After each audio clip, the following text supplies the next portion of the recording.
Buenas noches. Es una alegría, como todos los 31 de enero, reunirnos alrededor de la palabra y alrededor del recuerdo de Jorge de Bravo, en cuyo honor, en cuyo homenaje se estableció el Día Nacional de la Poesía en esta fecha. Tenemos el gusto de tener con nosotros al poeta Adriano Corrales, que no es solo poeta, sino que escribe de todo, y es promotor cultural, y es un montón de cosas, además de amigo queridísimo, amigo entrañable de nosotros. Él trajo algunas de sus publicaciones, y al final, si alguien las quiere adquirir, ahí está. Se me ha pedido que hable sobre Jorge de Bravo. Y es un tema que yo conozco bastante, por lo menos el tiempo en que él estuvo en Turrialba. Porque Jorge llegó a vivir a 20 o 25 metros de mi casa y estábamos en el mismo colegio, aunque no en el mismo grupo, pero sí en el mismo colegio. Entonces interactuábamos todo el tiempo. Y yo me iba a meter mucho a la casa de él y él se metía a la casa mía. Y yo lo veía interactuar con su abuelita Dulcelina, que era todo un personaje. Si alguna vez escribiera una novela, con seguridad que doña Dulcelina sería uno de esos personajes.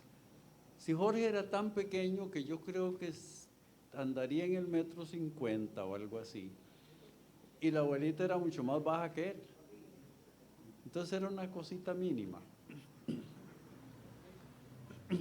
Y tenía ideas muy curiosas. Por ejemplo, en ese barrio casi nunca había gente nueva, porque casi todo el mundo era dueño de su casa, ¿verdad, doña Gloria? Doña Gloria vivía puro frente de Jorge. Y entonces, cuando por casualidad aparecía alguien nuevo, que alguien alquilaba la casa o algo así, aparecía una familia nueva, ella iba directamente a hablar con la señora, a enterarse, a informarse quién era y toda la cosa.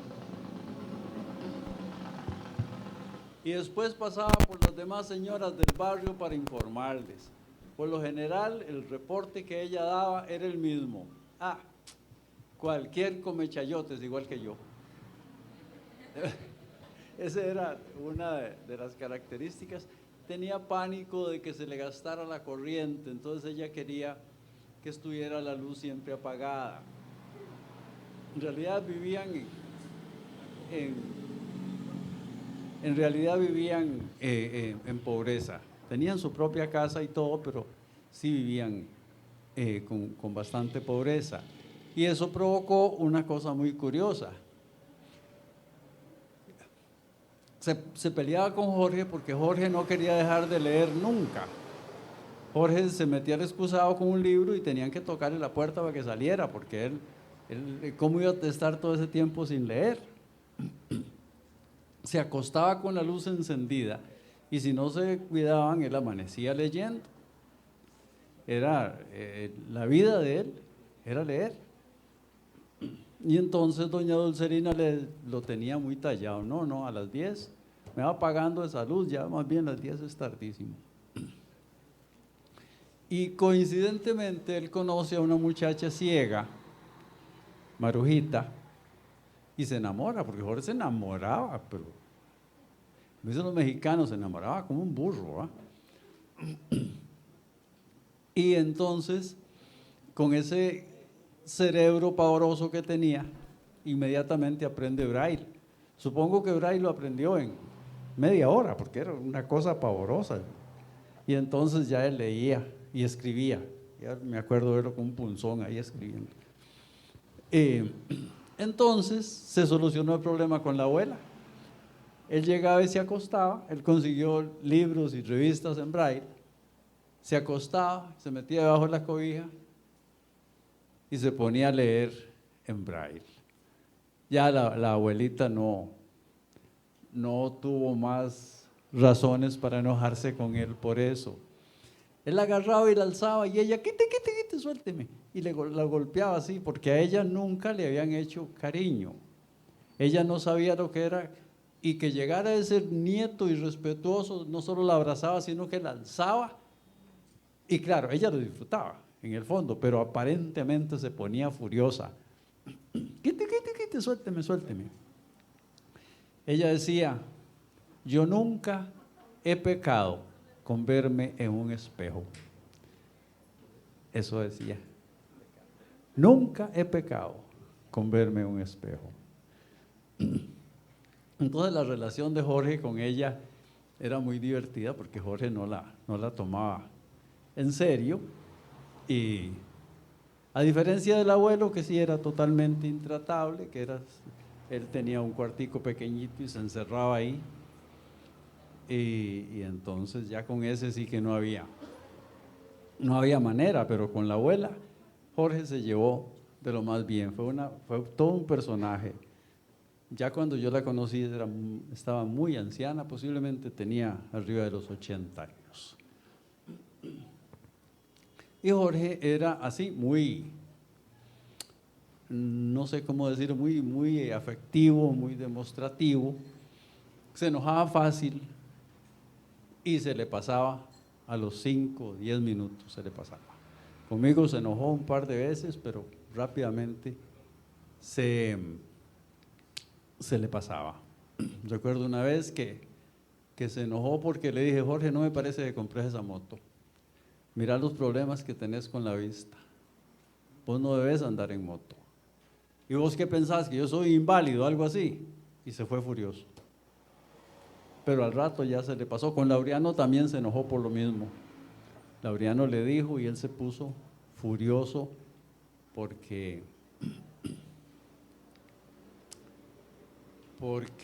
él no, es decir, a él le enseñaron a andar en moto, y entonces el que comienza a andar en moto, la fiebre le sube como a 50 grados, ¿verdad? Todo el mundo sabe eso.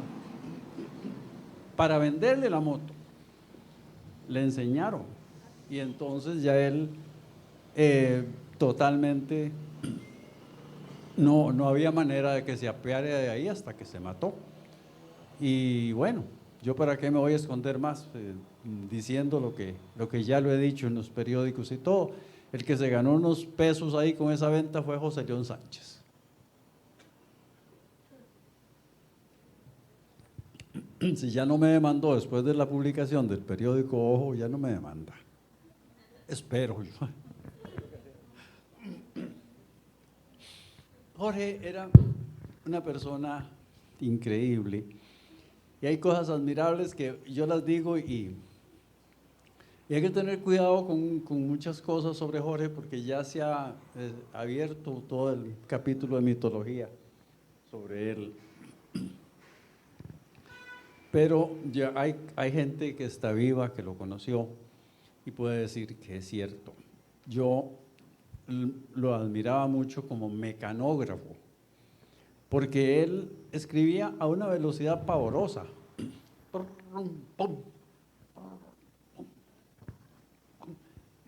sin ver el teclado, porque él sabía, no sé dónde aprendió mecanografía, sin ver el teclado y conversando conmigo de un tema completamente diferente y sin equivocarse. Entonces era admirable. Si yo me pongo, yo estoy en la computadora y alguien se me arrime, le hablo de una cosa, ya, lo que dije lo escribí. Y ya me enredé, se me cortó todo, yo no puedo. Yo creo que soy como esos gringos que no pueden pensar y mascar chicle. Pero Jorge era admirable, en ese aspecto era admirable, tenía una memoria espantosa. Cuando él se ganó el puesto, porque esta es otra cosa que hay que corregir. Hay gente que dice que Carmen Naranjo lo llevó a la caja.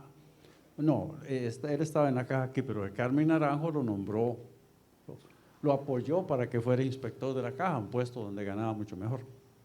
Y eso no es cierto.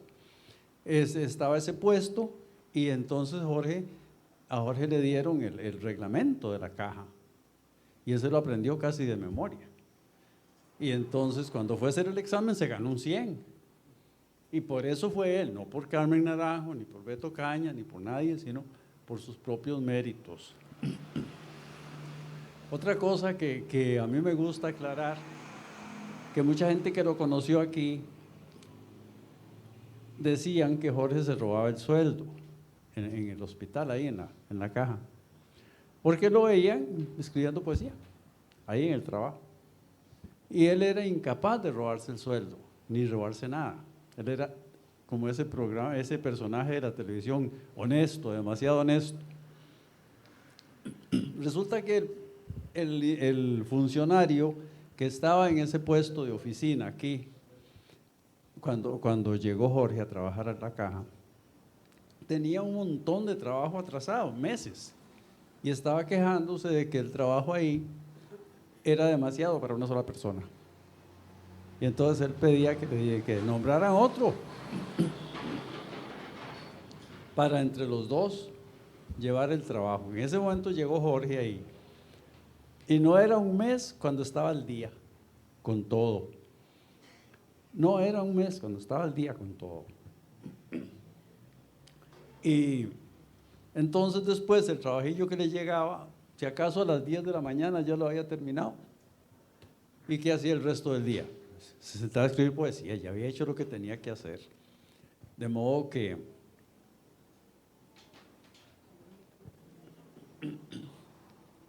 no es cierto que él se robara el sueldo de ninguna manera. Hay muchísimas cosas que decir sobre Jorge, pero quiero terminar contando una anécdota verdadera de un personaje muy conocido, para que veamos hasta dónde hay que ser cuidadosos con la gente, con las cosas que se cuentan de Jorge, porque de veras ya hay toda una mitología alrededor de él y no es justo. Hay que hacer las cosas como son, hay que tener rigor histórico. Llegó este personaje y me dijo: mira, yo me acuerdo cuando enterraron a Jorge. ¿Ah, de veras? Sí. Yo estaba con una vieja en el cementerio a las 12 de la noche, encima de una tumba ahí. Y en eso vimos una gente que llegó con unas lámparas, unas linternas, y nos escondimos y nos quedamos viendo, y ahí traían el féretro de Jorge, y ahí lo enterraron y se fueron en carrera. La verdad histórica es que a Jorge lo enterramos como a las 10 de la mañana, debajo de un diluvio que solo aquí en Macondo puede llover así. Yo me acuerdo cómo estaba yo empapado y asustado, porque a la par de mí estaba, ¿cómo se llamaba el pintor? Néstor de León. No, Néstor era escultor. El pintor Gerardo, ya murió él. Que era un hombre muy enfermizo y estaba ahí inmóvil, chorreando agua. Y yo me acuerdo cuando yo metí la pala para echar tierra en el hueco, y era un barro pegajoso que no se despegaba de la pala, hacía uno así la pala para que… Entonces, y un montón de gente, estaba Laureano Albán, y un montón de gente a las 10 de la mañana. Y ya ese señor anda con esa historia de que fuera 12 de la noche, que una gente llegó con lámparas y qué sé yo, que enterrarlo. Y entonces tenemos que ser cuidadosos con las anécdotas también que se cuentan sobre Jorge. Hoy hace 79 años que nació, y hoy estamos celebrando la poesía este día a causa de Jorge. Un aplauso para Jorge.